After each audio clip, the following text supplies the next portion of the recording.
My name is Shirley Johnson. I am a licensed marriage and family therapist. That's what the LMFT is.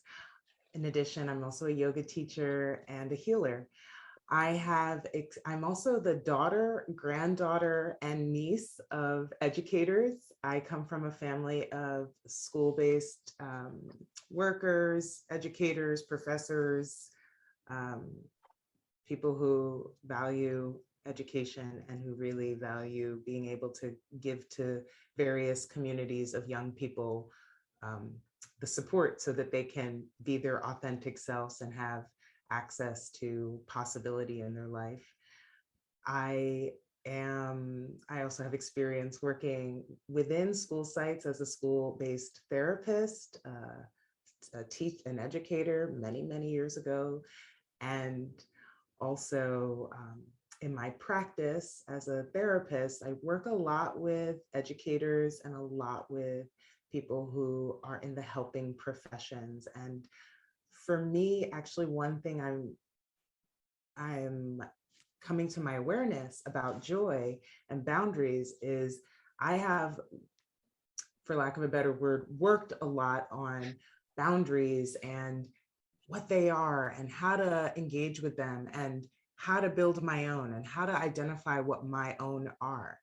And then in this other side that we're going to be really trying to center today around joy, I'm noticing how that has taken a back seat to some of the boundary work, and I'm Mm, noticing how important joy is for my sanity in the world, and also like how it supports with a vision of critical hope that can be useful to professionally and personally.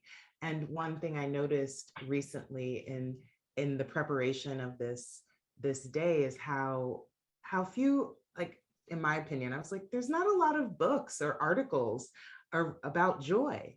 And so I'm feeling curious about that. Creating a joy manifesto. And I'm going to talk more about what that is as we go on. The first thing I want to say about joy is that, or I want to invite us actually to do, is to remember who we are and remembering who we were. So this is a photo of me and my cousins that I did not ask for consent to put in, but hopefully I think they would give me the grace to put it in.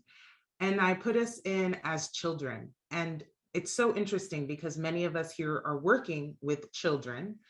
And also, for me, part of what supports me in remembering my joy or remembering what joy feels like in my body is connecting to the childlike part of me, connecting and remembering who I was as a child. Did you feel connected to joy as a child? And how or what things inspired joy for you as a child? For me, I love to dance. And as you probably might see, I also love music. Both of my parents were and are musicians. So music and movement to me brought me joy from the time I can remember being 3 years old or such, being able to move my body in response to music. And I'm seeing in the chat, freedom in a bathing suit. LOL, I feel that. I don't even know if I felt that's a different conversation and workshop. Oriana, I recall full confidence and full presence in all that I did. Family, all the time I spent with cousins, aunts, uncles, and my maternal grandma. I feel that. Tina, I spent a lot of time with my extended family. Also, going out after breakfast, being called in for dinner, free to explore and learn to navigate our world. Yeah, one of the joys I also had growing up was playing outside, like growing up in a time and a neighborhood where I could just go outside until, the sun went down. There was always some adult watching us ride our bikes, make up games, be creative. How close I was with my family, how free I felt when I was with my friends. I love sleepovers with my friends and playing school. Easy to access joy because I was able to access my full self, including silliness. Good point, Danielle. That sometimes when we're kids, we can access that silliness. As I look at this photo, part of me was like, ugh, like, should I put this photo in? I'm going to expose the fact that, I don't know if you can see it. I'm the one all the way on the left. It's not apparent. I had a mullet for years. And I was like, oh, do I want everyone to know this about me? But it's like, that little girl was so playful and creative and like liked her little haircut, liked her little 80s style haircut. So and was okay with being silly, was okay with being expressive, and it didn't have to be an expression that she was so self-conscious about how palatable it's going to be by whoever else is around, right? Shoot, I want a mullet, that's what I'm going to do. A choice I would probably not make now for multiple reasons. Being out in nature, no TV. My mother let us have 1 hour of TV a day. Camping and hiking, right? So I'm seeing there's lots of things that we can draw on and remember. And in your workbook, there is a page there that you can dive into at your own time that really elicits getting comfortable with one of those younger parts of you and recalling and remembering what that part of you loved to do, what that part of you, like what were its favorite things to engage in. So this is a quote from a friend and colleague of mine that has stood out to me since I read it. One of the nuanced areas I think around joy and talking about like the schools and working in schools, working on site at school or other helping profession around youth. And I saw this in the chat earlier and I made a note of it, that there sometimes can be some shame or guilt around being joyful or being, maybe joyful isn't the word, but being lighthearted. There can be shame and guilt sometimes around having those boundaries that are like there for us to say, well, I leave work at 4 and that's because I'm going to therapy or I'm going to a dance class or I'm doing something that's going to fill my cup up so I can come in here and be radiant and do my best. There can sometimes be some guilt and shame around it. That's been my experience, that there's sometimes in the culture and in the culture at large, that sometimes there is there's guilt and shame projected on people who are joyful and happy. And I think a lot of times children feel this. I wouldn't be surprised if some of us could recall a time as a child that we were joyful and silly and playing, and that at some moment we received some expression that said, stop being like that. That's annoying. That's not helpful. You're not supposed to be like that right now. Be more serious. And so I'm wanting to just invite this into the conversation consciously around how joy is, this is from a few years ago, so I don't know if she would still say it's a rare energy, but that it's, I think that sometimes it takes a lot of courage to show our joy. It takes a lot of vulnerability to express our joy and to let our joy be seen, especially in settings where we may have learned that there's only room for one emotion or one experience, right? Like if, and especially working in a school site or again, another setting where if we're in crisis, or someone is in crisis and I am maybe still radiating or emanating some joy, that there would be a way that those two things are at odds. And I want to hold again, like that there is tension, but I don't think they are necessarily at odds. And it's going to be a work in progress, I'm sure, for many of us. Like, how do we, when we authentically feel joy, not turn it down and turn our joy down because we're looking around and we see suffering?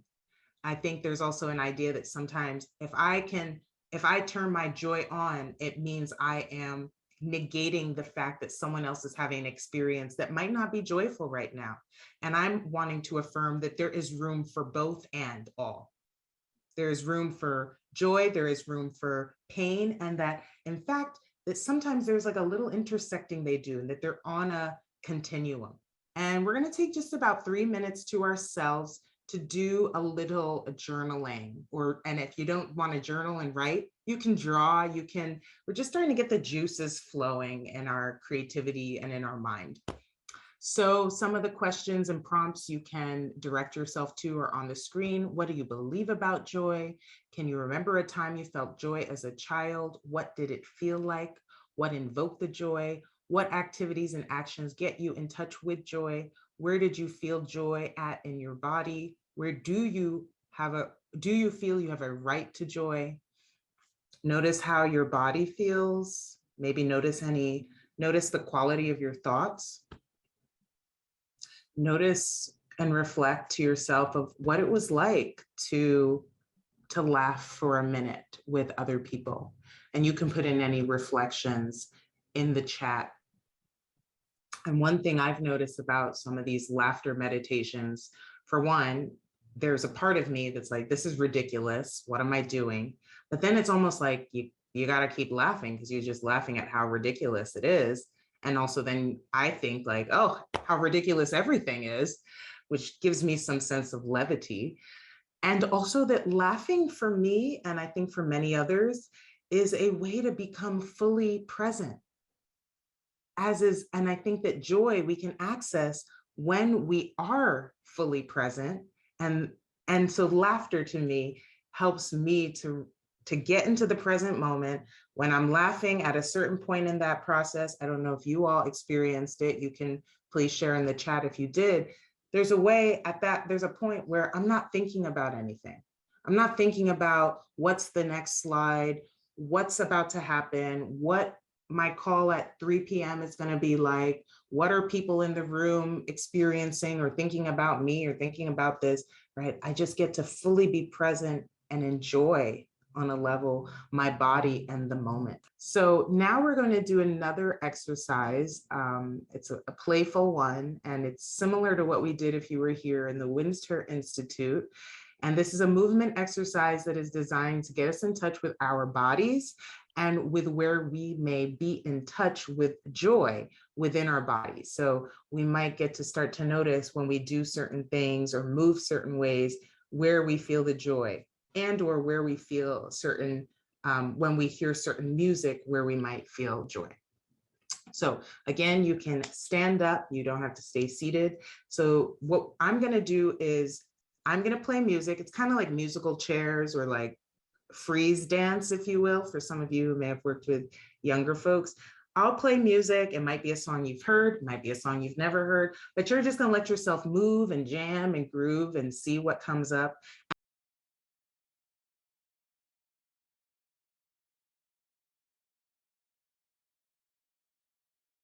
Just from some movement and some dancing and some listening, and listening to connect to these artists who have shared their sound and their voices, I feel lifted. I feel a remembrance of my own joy and a remembrance of the joy that it resides in my body. And I think that joy resides in all of our body. So I invite you to share in the chat anything that you're noticing from that practice. I noticed that it took me a while, but eventually I felt myself forget that I might be being noticed and just paid attention to how my own body wanted to move, even if I looked silly or goofy. So we're gonna move on to, and thank you all for playing with me, to creating our joy manifestos. So a manifesto is a published, doesn't have to be published, but I took this from the dictionary, a declaration of the intentions, motives, or views of the issuer or the writer, be it an individual, group, political party, or government. So our joy manifesto is going to be a statement of intention for ourselves. This can become a living document and or set of intentions and statements that you refer to at times to connect and reconnect with your joy. I also want to insert here that I'm going to be saying writing, but for some of you who might be more on the artistic spectrum, your manifesto can be a painting. Your manifesto can be a collage. If we were all together, it'd be really fun to take a bunch of magazines and collage our manifestos. So I invite you to take full creative freedom in how you want to do this. And also my hope is that this is a dynamic intention that won't necessarily stop when we stop today in this container, but that this will be something you will come back to and revisit. So a joy manifesto. This joy manifesto, my intention is to invite us to create a manifesto around our joy. A manifesto that is going to state our intentions around our joy. So we've done some work around boundaries. We might be aware of what boundaries we're calling in to support our joy. We've started to feel into our bodies. We've started to write and journal a little bit around how we're thinking of joy, are the things maybe we notice how we don't feel like we deserve joy or what gets in the way of it. This is a time to take all of that and create some statements. So if you're more, left brain dominant, like probably I would be on the spectrum of, then I might just write this. I might just write I might write it in paragraph form, or I might just do bullet points. It might sound like, I am committed to my joy every day. I am committed to knowing that my joy is a powerful influence in the world. I trust that my joy supports the healing of myself and my lineage and all of those that I meet. I know that my joy is supportive of all situations, right? I'm just coming up with some stuff off the top of my head, but I want to invite you to make this specific to you. And the questions that were in the former slide can be some guidance we can leave up. But let's go to the next. So yes, we'll leave this up when they start working, but can we go to, thank you. So this, for example, is, and I think it's a example of a manifesto, and it's called the Oath of Manifestation.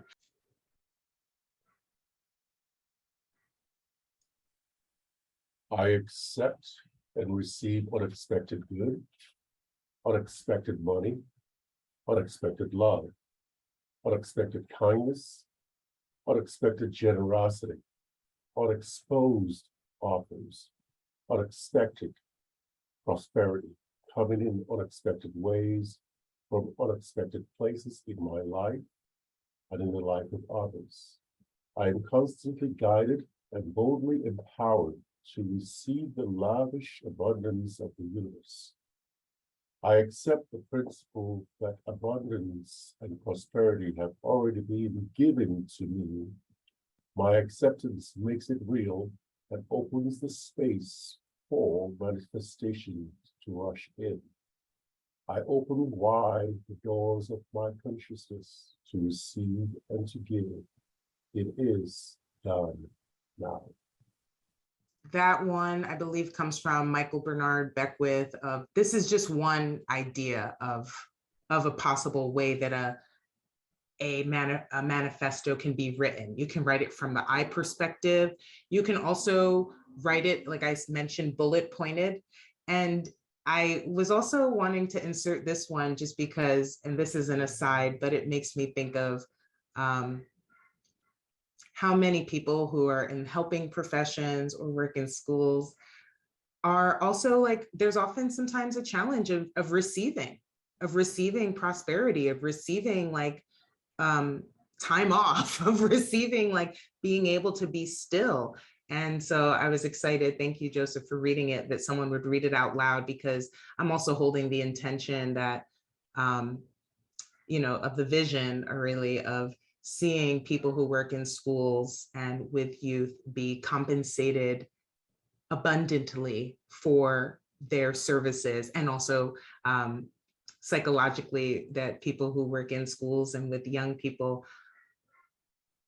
you know, start to really receive that they deserve this goodness, and reserve time off, and deserve to have space in their day to eat a proper lunch without grading papers or sitting in front of a computer.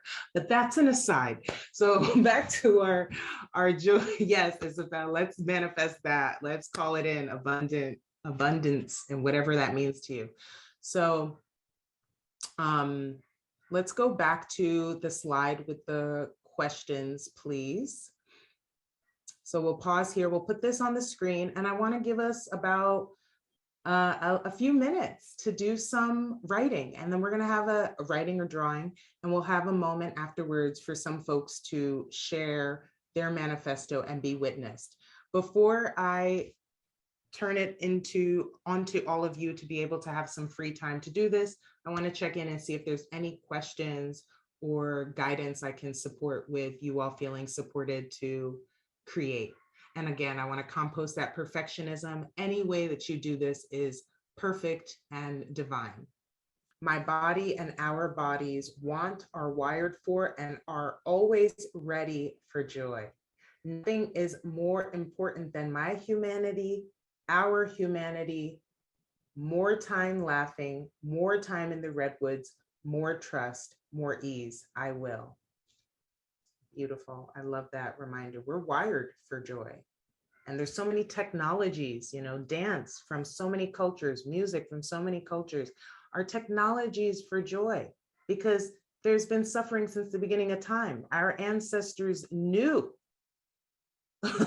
that joy was going to be imperative throughout the challenges of being a human, and gave us so many technologies and reminders of how to tap into that to balance out all the other things.